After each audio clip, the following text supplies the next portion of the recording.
Before the arrival of the First Fleet, Australia-supported rainforests covered 10% of the country. With the arrival of Europeans, there was quick and dramatic change. Most of the rainforests were lost due to pressures of increasing colonial population. Today, there is less than 1% left. In lowland coastal plains, the loss of rainforests was even more devastating, as these were the favoured areas for agriculture and urban development. 40 kilometres south of Wollongong lies a small, lowland subtropical rainforest remnant, which has survived years of pressures that saw many like it disappear altogether. Lowland subtropical rainforests are the most restricted and complex forest type in the Illawarra. Well, you're getting a lot of species here that you just don't really find on the coastal plain much. This Bulwarra, for example, is one that likes fairly moist areas. And yet look how healthy it is here. And this is in the middle of 4 years of drought, and it's still healthy. The issues that we see here are not just in Berry, they're worldwide, where they've got remnants and there's pressures on to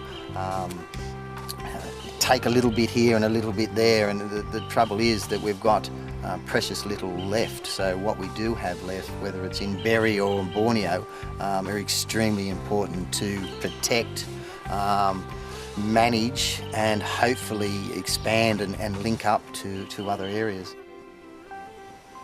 I mean, it really is a very, very, very special area. There's another little Oliver sassafras popping up. I mean, the fact that there's so many of them popping up at all different sizes means that there must be at least a handful of trees that are flowering and fruiting regularly. It's important for habitat value and for movement of a lot of animal species. The land on which this rainforest remnant lies was part of a land grant to Alexander Berry in 1822. On Alexander's death, the land passed to his nephew, David Berry.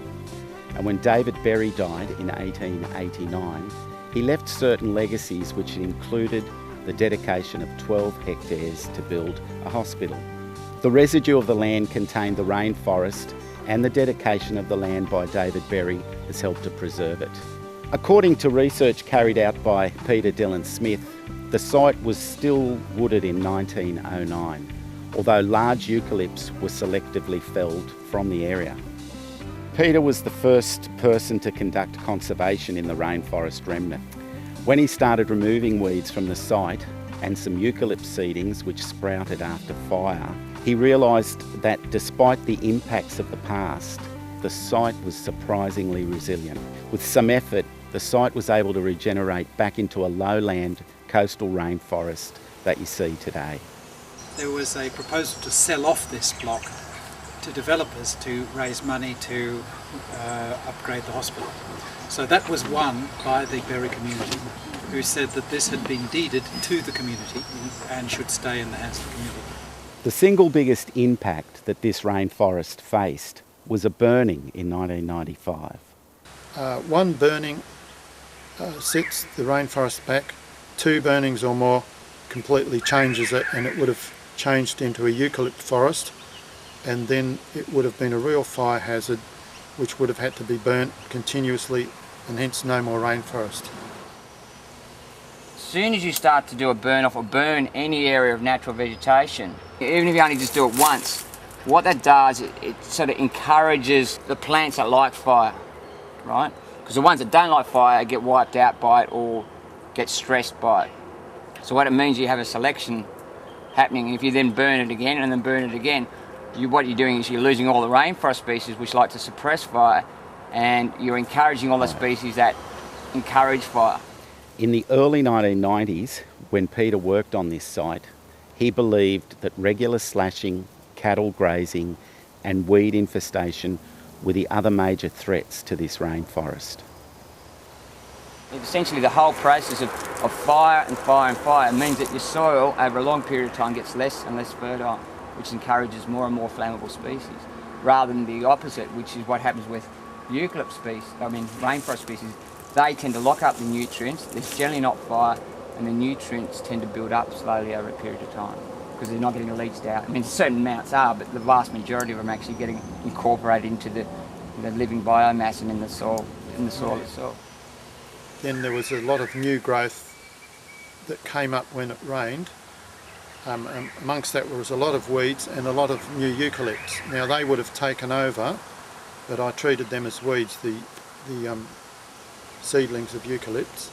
The two major factors in biodiversity loss in Australia and in a lot of places around the world is number one is land clearing, so clearing what precious little we've got left, and number two is weed invasion of the small remnants we have. So a lot of vines came up which are native, but they had to be controlled because they would grow over the other things.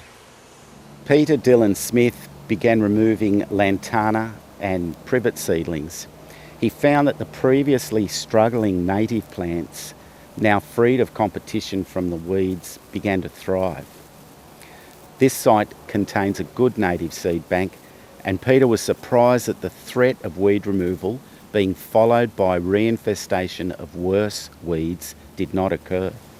Peter removed a wall of lantana and tree-sized privet on the eastern side of this site near Galls Lane, and this was soon replaced by native regrowth.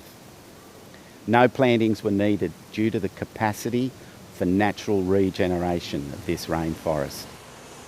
And on the amount of regeneration you're getting in these areas is incredible. I mean, it really is. I mean, you look in any area, you do a metre by metre quadrant and you've got at least 20 different saplings coming up, you know. Yes. They're all not going to survive, but, you know, they'll sort themselves out as time goes by. this is an ideal location for people at various stages of their life to come in here and to be restored in some way just by looking around in here. It just does the human spirit no end of good. So I can't think of a better place to have in a hospital grounds that they could look out upon and come and walk through. The Amazon is well documented that the sheer volume of plants in there that can have some medicinal benefit for humans is incredible, and the same in these rainforests in New South Wales. We only know a fraction of what they could do just for humans, you know, let alone the animals that dwell in here. A lot of the flying foxes seem to be moving south. Having remnants like this, these were kind of like refuges in many ways that seem we've cleared so much that if humans eventually progress that we want to actually expand these remnants, these are the important refuges that we've got left that we can use as a source to gradually expand out. They cleared so much of our lowland rainforest in the Illawarra, and at such an early stage that, and there's almost none left. This is probably one of the few lowland remnants of any complexity and diversity in the whole of Illawarra. Most other places on the east coast of Australia at least had one remnant that ended up becoming a nature reserve or a national park or whatever. But in Illawarra, we basically don't have a single lowland remnant of rainforest, you know.